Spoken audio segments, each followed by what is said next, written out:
Halo, Assalamualaikum. Perkenalkan, nama aku Miftahul Jannah. Hari ini kita akan belajar tentang indahnya puisi.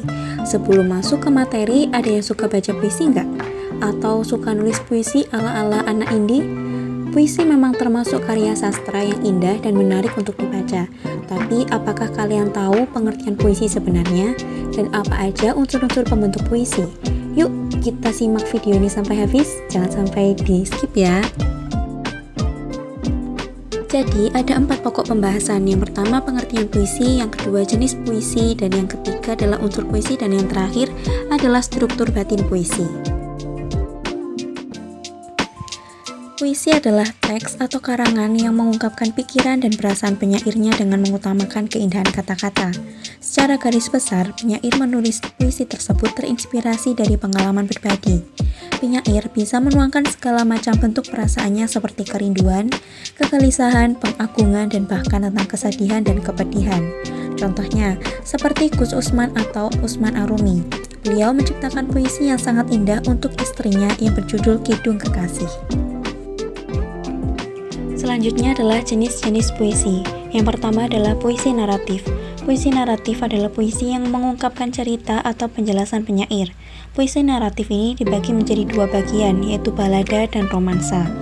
Balada adalah jenis puisi yang bercerita tentang orang-orang perkasa ataupun tokoh pujaan. Contohnya seperti puisi yang ditulis oleh W.S. Rendra yang berjudul Balada Orang-Orang Tercinta. Sedangkan romansa adalah jenis puisi yang bercerita tentang percintaan. Contohnya seperti puisi karya Sitor Situmorang yang berjudul Lagu Gadis Itali. Jenis puisi yang kedua adalah puisi lirik. Puisi lirik adalah puisi yang mengungkapkan berbagai macam perasaan penyairnya. Puisi lirik ini juga dibagi menjadi 3 bagian. Yang pertama elegi, yang kedua serenada, dan yang ketiga adalah ode. Elegi adalah puisi yang mengungkapkan perasaan duka dari si penyairnya. Contohnya elegi Jakarta 1 karya Asrul Sani. Selanjutnya serenada adalah sajak percintaan yang dapat dinyanyikan. Nyanyian serenada ini tepat dinyanyikan pada waktu senja. Contohnya puisi Serenada Biru karya W.S. Rendra. Dan yang terakhir adalah ode. Ode merupakan jenis puisi yang berisi pujian yang dapat ditunjukkan untuk seseorang, suatu hal maupun suatu keadaan. Contohnya adalah puisi yang ditulis oleh Chairul Anwar yang berjudul Diponegoro. Jenis puisi yang terakhir adalah puisi deskriptif. Puisi deskriptif adalah puisi di mana penyair bertindak sebagai pemberi kesan terhadap suatu keadaan, peristiwa, benda, maupun suasana yang menarik perhatiannya. Puisi deskriptif juga terbagi menjadi 2 bagian, yaitu satire dan puisi kritik sosial. Satire adalah puisi yang mengungkapkan perasaan tidak puas penyair terhadap suatu keadaan dengan cara menyindir. Sedangkan kritik sosial adalah puisi yang berisi ungkapan ketidakadilan suatu keadaan yang dirasakan oleh penyair. Contoh dari puisi satire adalah puisi karya Kiai Haji Ahmad Mustafa Bisri yang berjudul Negeriku. Sedangkan puisi kritik sosial ini contohnya adalah puisi yang ditulis oleh W.S. Rendra yang berjudul Aku Tulis Pamflet. Setelah mengetahui pengertian dan jenis-jenis puisi, maka materi selanjutnya adalah unsur pembentuk puisi. Yang pertama, majas dan irama. Majas atau figurative language adalah bahasa kias yang digunakan untuk menciptakan kesan estetik ataupun kesan tertentu bagi penyimak ataupun pembaca puisi. Ada banyak jenis majas yang bisa digunakan, seperti majas personifikasi, paralelisme, metafora, hiperbola, perumpamaan, dan masih banyak lainnya. Sedangkan irama atau musikalitas adalah alunan bunyi yang teratur dan berulang-ulang. Irama berfungsi untuk memberi jiwa pada kata-kata dalam sebuah puisi yang pada akhirnya dapat membangkitkan emosi tertentu, seperti emosi sedih, kecewa, marah, rindu, dan bahagia. Karena irama juga tidak bisa lepas dari pembentukan puisi. Selanjutnya adalah penggunaan kata-kata konotasi. Berbeda dengan menulis karya tulis ilmiah lainnya, puisi menggunakan kata-kata konotasi yang bermakna tidak sebenarnya. Kata itu telah mengalami penambahan-penambahan, baik berdasarkan pengalaman, kesan, maupun imajinasi dan perasaan penyair. Unsur pembentuk puisi selanjutnya adalah kata-kata berlambang. Lambang atau simbol adalah sesuatu seperti tanda, gambar, ataupun kata yang menyatakan maksud tertentu. Dalam puisi contohnya seperti putih yang melambangkan Warna, kesucian, dan kebersihan.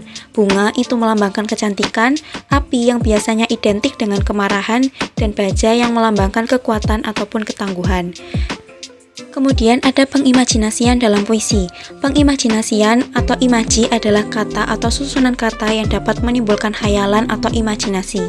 Dengan adanya daya imajinasi, pembaca seolah-olah merasakan, mendengar, melihat, ataupun bisa merasakan yang diungkapkan oleh penyair. Kata-kata yang digunakan biasanya mendengar suara, imajinasi auditif, melihat benda-benda, imajinasi visual, meraba dan menyentuh benda-benda adalah imajinasi taktil. Subbab yang terakhir adalah struktur batin puisi, artinya berada di dalam puisi tadi, itu ada tema. Tema adalah gagasan pokok yang ingin diungkapkan oleh penyair. Tema biasanya tersirat dan dalam keseluruhan isi. Tema yang diungkapkan merupakan penggambaran suasana batin atau juga berupa respons penyair terhadap kenyataan sosial budaya. Yang kedua ada nada dan suasana. Nada mengungkapkan sikap penyair terhadap pembaca, sedangkan suasana adalah keadaan jiwa pembaca setelah membaca puisi akibat psikologis yang ditimbulkan puisi terhadap pembaca. Yang ketiga berupa perasaan dalam puisi ataupun rasa. Puisi mengungkapkan perasaan dari sang penyair. Jika penyair hendak mengungkapkan keindahan alam, maka sebagai sarana ekspresi ia akan menggunakan imaji-imaji. Majaz seperti diksi yang mewakili makna tentang keindahan alam. Dan yang terakhir adalah amanat. Amanat juga tersirat atau tersurat dalam sebuah puisi. Amanat merupakan suatu pesan yang ingin disampaikan oleh penyair dalam puisinya. Pesan tersebut dihadirkan dalam ungkapan yang tersembunyi dan amanat akan selaras dengan tema dari puisi tersebut.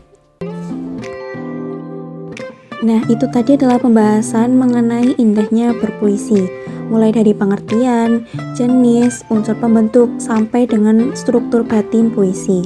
Semoga bermanfaat dan jangan lupa untuk di-subscribe. Terima kasih.